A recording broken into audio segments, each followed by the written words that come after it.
So for me, the presidential issue by far is climate change. Yeah.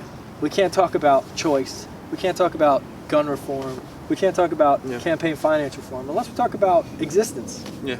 So climate change is the existential threat, and to me that is number one. We have to have that conversation before anything. For sure. Yeah. For sure. So if you were elected to Congress, then you'd say the Green New Deal is what something you'd pursue? I say a Green New Deal. It's a resolution right now, and it needs to become law. Yeah. We have to do everything in our power to see Senator Markey and Alexandria Ocasio-Cortez, their bicameral agreement, come to fruition and actually become some kind of policy. It could be the greener New Deal. It could be the turquoise New Deal.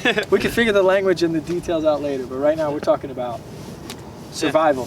So from the way you've been talking, and I guess the way most people perceive you is as a progressive. Yeah. So what would you say, what makes you progressive? How did you become a progressive? Okay. And how did you see the world in that lens of things? Because not many people do see the world in that kind of way. I think that's such a profound question when you think about epiphany and you think about who I am and self-identity. The best way I heard it was, I think, the first time you ever heard me speak at the Rib Shack or whatever. It's along the lines of people don't realize they're a progressive until their values are challenged. Yeah. It's like you've always been a progressive, and then you see this battle of values going on, and you're kind of forced to pick a side. Yeah. And for me, it rolls back a lot to all that education and clean water and clean food and just equal opportunity, equal access. So yeah, for me, that was the moment through education, through climate change, through exploring the district that I realized things aren't on a level playing field here. Yeah. And for sure. We got to work on that. Yeah. So, for sure. Yeah. So you said climate change is your thing, but you're an educator in Jersey City. So kind of how does that work out for you? Simple evolution. 15 years behind a piano. I was like the Jack Black after school, teaching the kids to be in a rock band, loving music.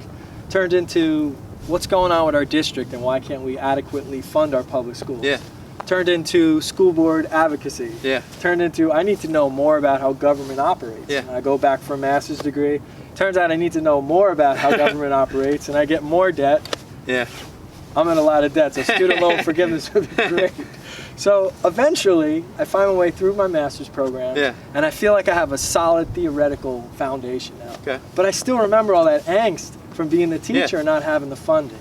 So the Honeywell Ecosystem Institute comes along and says, hey, we're willing to train teachers in Jersey City about ecosystems and ecosystem failure and stormwater runoff and what goes into combined sewage overflow systems and how to plant trees and rain gardens and capture water. And by the way, Jersey City is one of those antiquated CSO system districts where stormwater merges with sewerage and it goes out in our local waterways. Yeah. Where our tree canopy, I found out through Sustainable Jersey City organization, we're at like less than 20% tree canopy citywide. Yeah. And so instead of combating as a progressive city, we're actually adding to the climate change issue.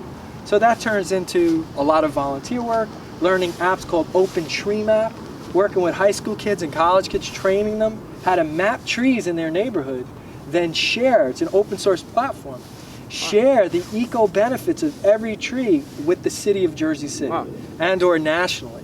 Now we're able to say that tree right there is responsible for 10 pounds of carbon sequestration per year. And that saves the municipality this much money. Oh, and by the way, 11-year-olds were doing this. Wow. They were measuring the trunk of a tree, identifying species with another app called Leaf Snap. They take a leaf off, and they're able to report to the local government why those trees are valuable for capturing runoff water, for sequestering carbon. And I'm saying, wow, I'm a music teacher, but I learned this in a couple of summers of training.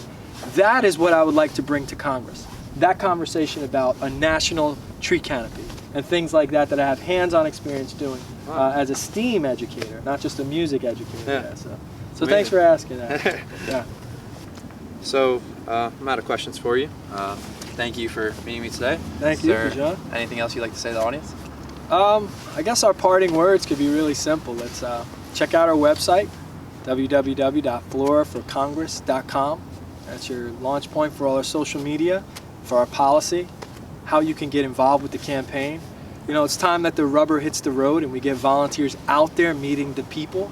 And if the democratic spirit compels the listeners to do so. We would hope that you give $1 because your vote matters the same way your money matters, right? This is not a money campaign, a monetary movement. This is a people-powered movement, and it's time we send a message to Donald Payne and the machine that we got to get the money out of politics.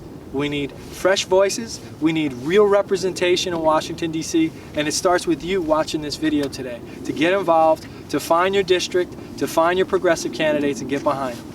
Thanks, Bijan.